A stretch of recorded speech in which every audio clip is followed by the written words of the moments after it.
Paz do Senhor, meu amado, bem-vindo de volta à nossa escola bíblica. Nós estamos estudando a carta aos Hebreus. Então pegue a sua Bíblia, pegue o seu caderno de estudos, ora ao Senhor, pede a Ele discernimento, entendimento, conhecimento, sabedoria, pede a Ele proteção, para que nós possamos desvendar dos seus mistérios. Pois muito bem, nós já estamos quase no final da carta, chegamos agora a um capítulo bastante conhecido e com certeza o amado já o leu várias vezes, já ouviu pregações sobre os heróis da fé. Então, vamos lá, são muitos heróis, são 40 versículos que falam sobre isso, portanto nós vamos ter que dividir em 2 vídeos. Vamos ao início de tudo, vamos aos primeiros versículos deste capítulo.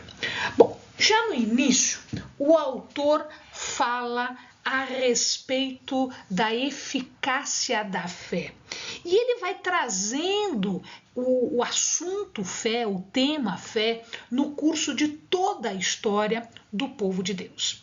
Isso porque ele vai expor todo o seu conhecimento, tudo o que está acontecendo hoje em relação ou fundamentado aos que tiveram fé e que hoje servem de testemunhos para nós. Ele começa com o versículo primeiro dizendo: ora, a fé é o firme fundamento das coisas que se esperam e a prova das coisas que se não veem. Ou seja, eu não estou enxergando, mas eu creio. Eu tenho certeza de algo que eu espero, mas que ainda não veio. Portanto, aqui nós temos uma convicção. A fé é uma prova da realidade dos fatos que eu ainda não estou enxergando.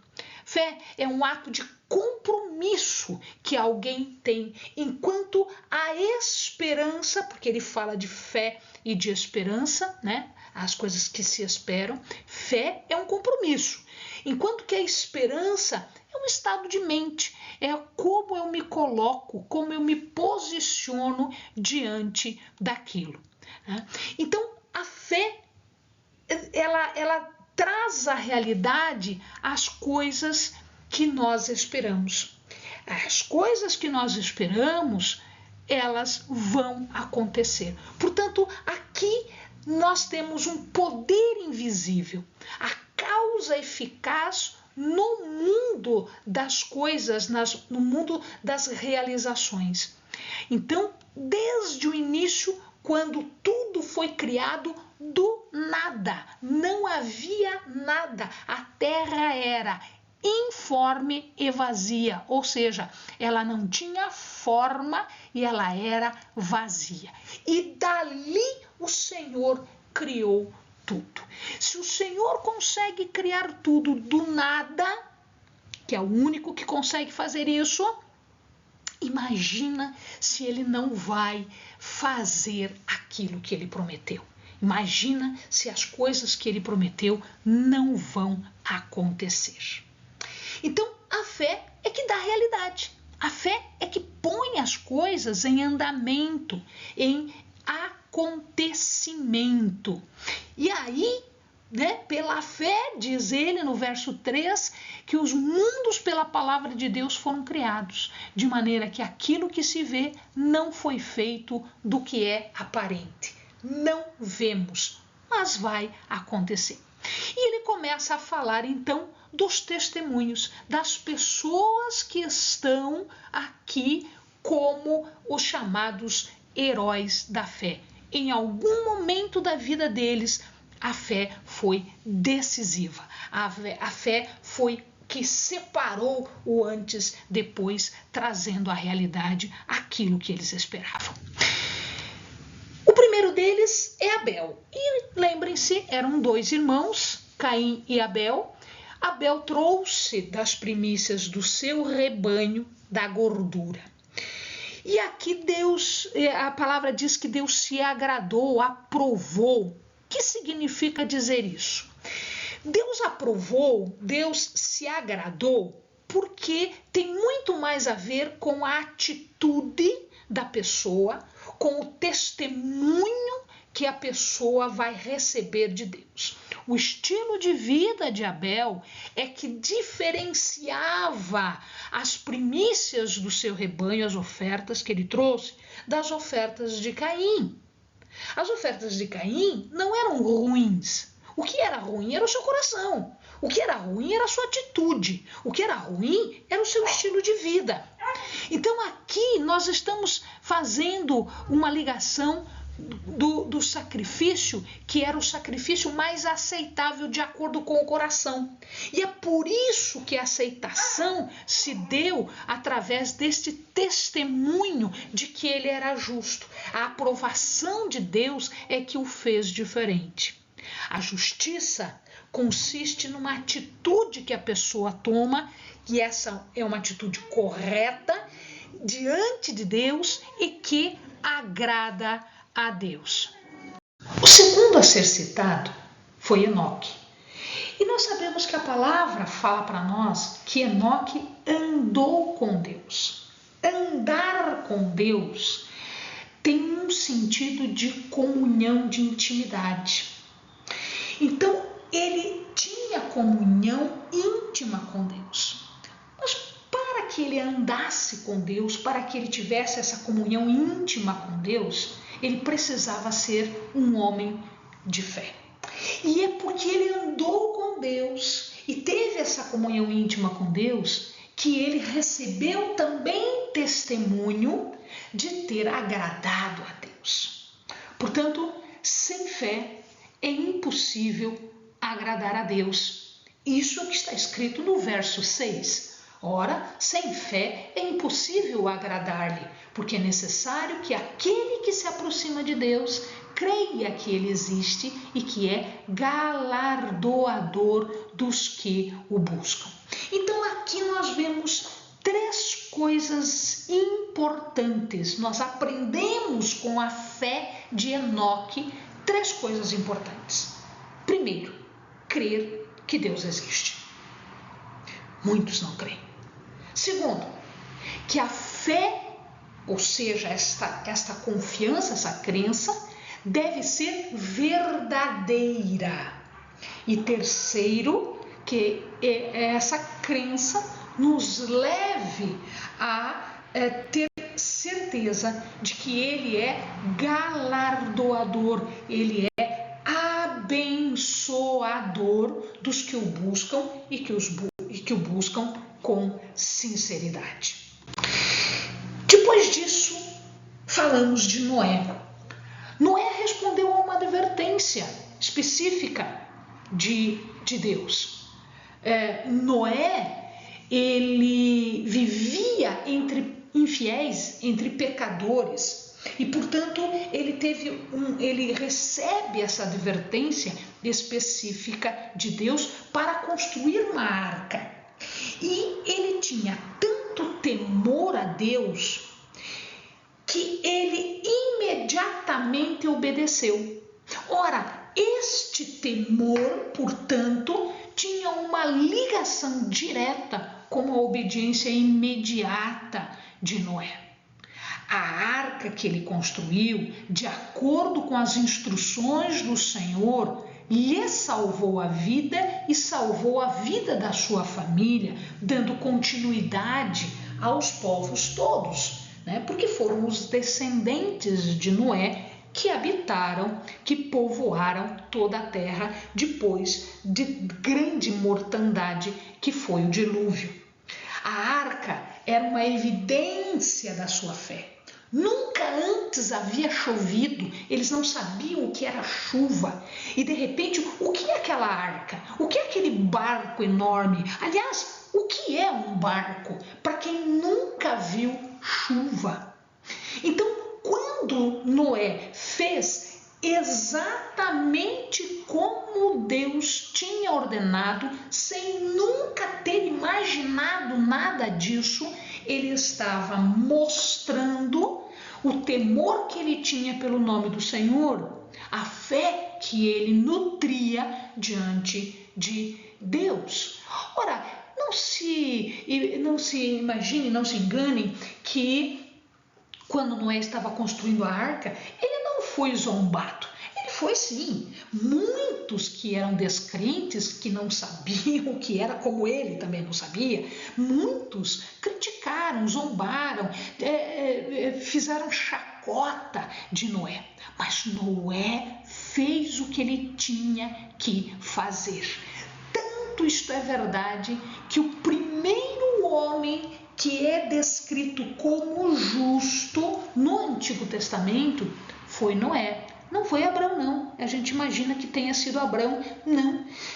Abrão, sim, foi justificado também. Mas o primeiro homem descrito como justo era um justo Noé que estava no meio dos pecadores. A rejeição por parte do povo, a rejeição da advertência de Deus é uma descrença. E onde a fé é resistida, onde a fé é rejeitada, onde existe descrença, onde não existe fé, o resultado é condenação. Porque não havendo fé, não se acreditando que Deus existe e que Ele é abençoador, só pode acontecer a condenação. A justiça de Noé é conforme a sua fé. A fé de Noé foi o canal através do qual a bênção chegou, a justiça se instalou ali para ele, né? E a vida, a salvação para toda a sua família também. Depois disso, a carta fala bastante sobre Abraão. Por quê? Porque Abraão é sempre conhecido e sempre foi tratado como o pai da fé. Mas a gente já viu que existiam pessoas antes de Abraão com muita fé. Porque para fazer o que eles fizeram, precisava ter muita fé. Pois bem, Abraão foi chamado de uma terra, a terra de Ur. Pura e simplesmente sai daí e vai para frente. Ele vai e sai de Ur, ele vai até Harã junto com a sua família. Lá ele deixa o seu pai, a sua família toda, e junto com a sua esposa Sara e com seu sobrinho Ló, ele vai para a terra em que o Senhor havia lhe indicado. Olha que obediência, que fé é preciso ter nesse sentido. Uma obediência espontânea, uma obediência incondicional. O Senhor não mostrou nenhum título de propriedade de Canaã. O Senhor, aliás, nem falou para ele onde é que ele iria. Ele simplesmente disse: sai e vai para um lugar que eu te indicar. E neste lugar, Abraão foi um estrangeiro e um peregrino. Ele não teve propriedade da terra. Ele habitou na terra da promessa, porque aquela terra havia sido prometida para ele. Ele não habitou ali como dono, ele habitou como estrangeiro e peregrino. Aliás, a única terra que ele teve em seu nome foi a gruta de Macpela, que ele comprou quando Sara morreu, que era para enterrar Sara, e depois virou também local de sepultamento dele e do seu filho e do seu neto, Isaac e Jacó. Então veja, a fé transforma em realidade uma coisa que ele nem enxergava, ele nem via, não era nem aparente. Vai para o lugar que eu te indicar. Imagina quanta fé e quanta obediência é preciso para fazer isso. Ele não recebeu a promessa enquanto estava vivo, nem ele nem Sara, nem o seu filho Isaac, nem o seu filho Jacó. Todos eles morreram sem receber especificamente a promessa. A promessa só foi realizada para os filhos de Jacó, mas ela foi realizada. E é interessante que eles viram, diz a palavra, eles viram de longe, eles viram aquilo que havia de acontecer. Né? Interessante, né, que essa fé que começa em Abraão desse jeito, com a promessa da terra, ela é extensível para Isaac e Jacó. Ela foi estendida para Isaac, ela foi estendida para Jacó. E por ele estavam ligados como herdeiros. Eles estavam herdeiros daquela promessa. Ainda em relação a Abraão, é interessante notar uma coisa. Quando Abraão saiu de Ur, quando saiu de Amã, a cidade era uma cidade muito desenvolvida. Hoje não tem nada lá, não ficou muita coisa. Mas aquela civilização era uma civilização muito mais adiantada do que a que existia na terra de Canaã. Então ele estava saindo do melhor para ir para uma dúvida, para uma incógnita, eu não sei. Mas ele o fez para conquistar uma pátria que era superior e é identificada na palavra de Deus como sendo celestial. Deus não se envergonha deles, tanto não se envergonha que ele diz, vocês são meu povo, eu sou o seu Deus. Portanto, não há vergonha por parte de Deus de ser chamado de Deus por aquele povo. Aliás, ele tinha prazer em ser conhecido como Deus de Israel, aquele que pegou o povo pela mão, tirou, formou, fez, construiu, venceu, conquistou para eles.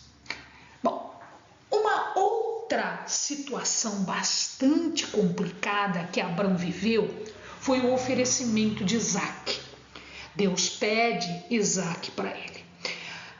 Ele diz, Abraão, pega teu filho, Isaac, e oferece. E Abraão fez isso. Ele chegou lá até o monte, amarrou, fez tudo preparadinho, só que ele não podia executar isso porque Deus não permitiu. A obediência e a fé de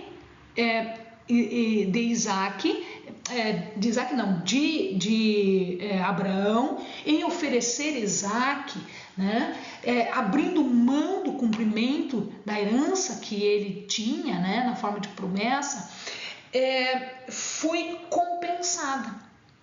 O ato não foi realizado. Não, ele não tocou no menino, ele não tocou em Isaac.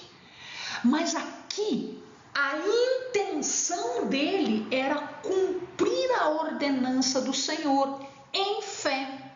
Por isso a qualidade da fé é vista aqui na obediência. Então eu não estou preocupada com a realização, eu estou preocupada sim com a intenção de fazer aquilo que o Senhor tinha mandado. Muitas pessoas não falam de Sara, mas eu vou abrir aqui um espaço para falar especificamente de Sara. Ela não é colocada aqui como a parte, né, de heroína da fé, mas ela é.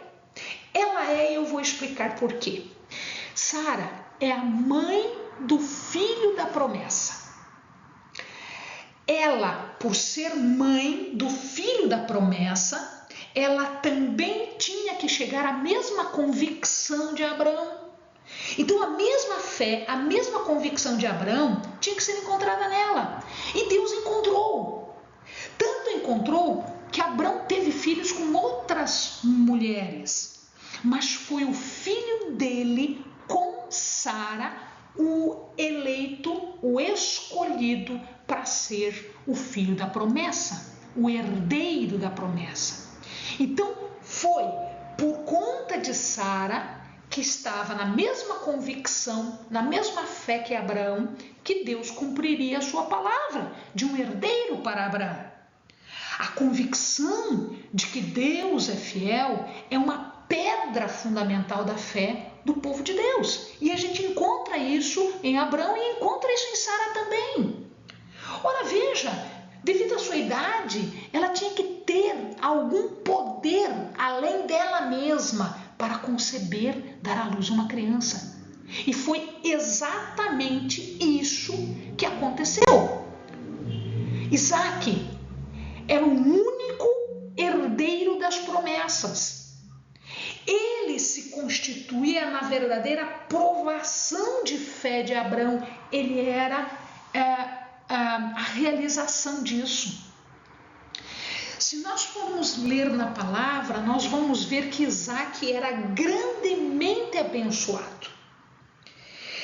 As suas colheitas era de 100 para 1, ou seja, ele botava uma semente e dava 100. Era 100 vezes mais do que ele plantava.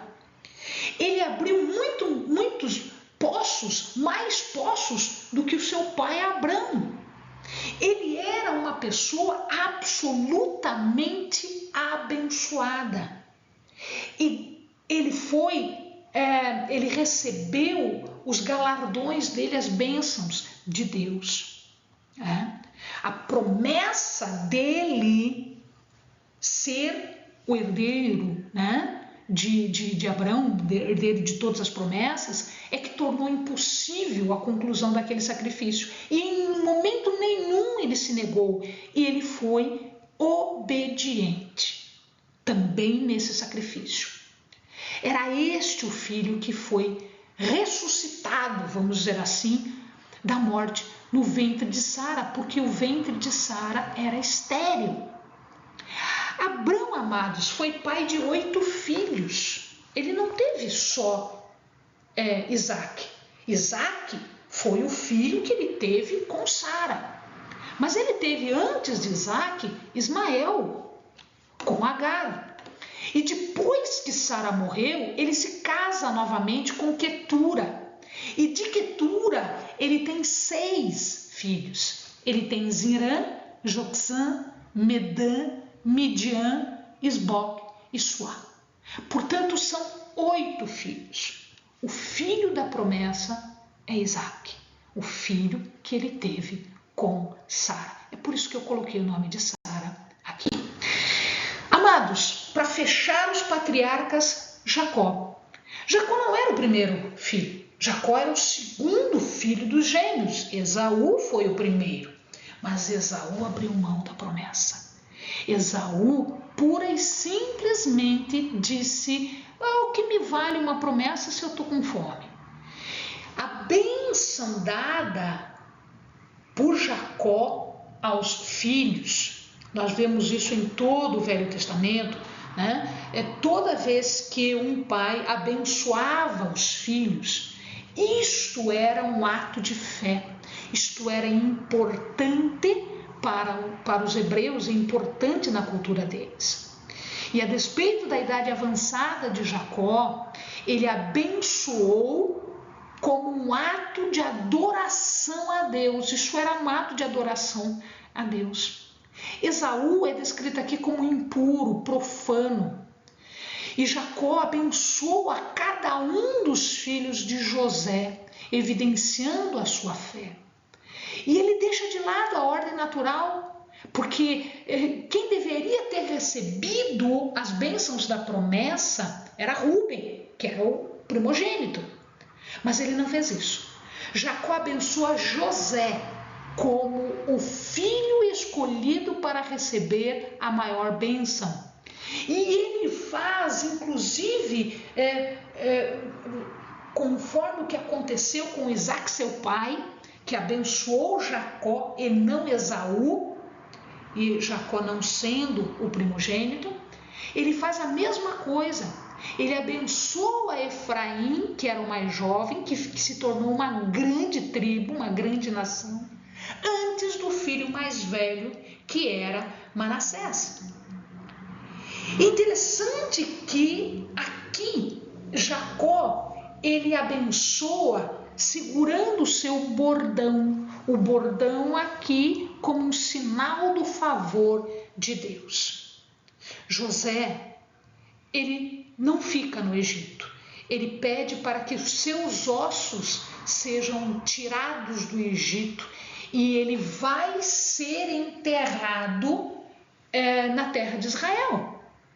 Não na caverna de Macpela, porque lá só tem os 3 primeiros patriarcas. Lá só tem Abraão, sua esposa, Isaac, sua esposa, e Jacó e uma de suas esposas, Raquel, não está lá.